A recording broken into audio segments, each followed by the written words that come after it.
Okay, so let's step into the world of digital electronics or digital logic.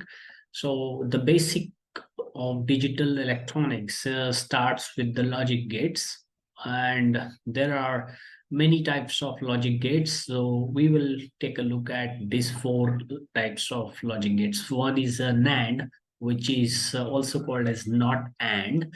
So NAND gate, logic gate symbol looks like this. So you see that there is an AND gate, and in front of it there is a small bubble, and this is an output expression, or we call it as a Boolean expression, that states that the output of this gate is equal to A NAND B.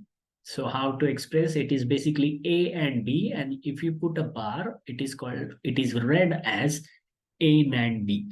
So here are the two inputs, A and B, and here is your output.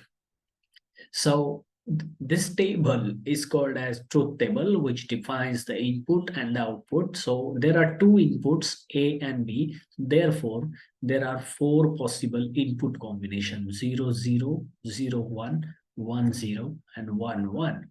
So when you have 0, 0 applied, or 0, 1 applied, or 1, 0 applied, or 1, 1 applied, accordingly the output switches to a particular logic level.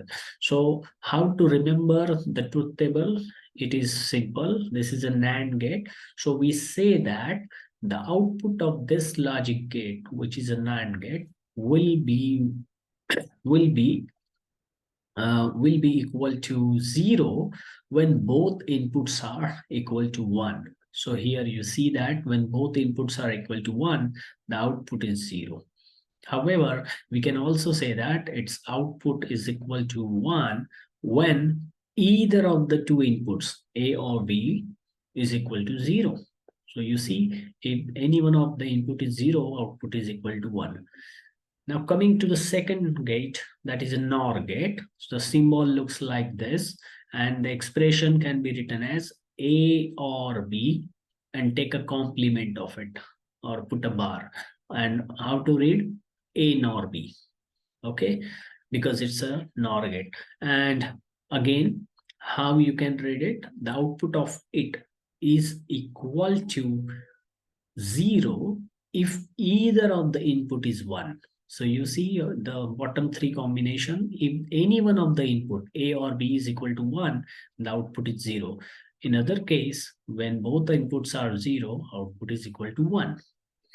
Now this is a special gate, exclusive OR gate. It has two inputs, one output. It is a two input logic gates. All are there. All of these gates are two input logic gates, and the expression, Boolean output expression, is written or seen as this way: A XOR B. So we see that the XOR gate produces a logic high output when when its inputs are opposite to each other. It means you apply 0 here and 1 here, or 1 here and 0 here. So if you have just the opposite inputs at its end, output will be 1. Otherwise, if you have a same inputs at the input ends, then output will be 0. The just reverse function of it will be performed by the last logic gate, XNOR. So if you have the same input, then the output will be 1 here. You see 0, 0, output is 1. 1, 1, same input again, the output is 1. But if you don't have such case, such as you have opposite input 0, 1 or 1, 0, the output will be 0. So this is how we see that the way basic gates, how their Boolean expressions are, their symbols are, and their logic truth table. So with this, you can implement the larger functions. Just put an inverter in front of the NAND gate, it becomes AND again. Put an inverter in front of NOR gate, it becomes OR gate, and so on and so forth. Keep doing that, and you can create any logic functions. So that was all.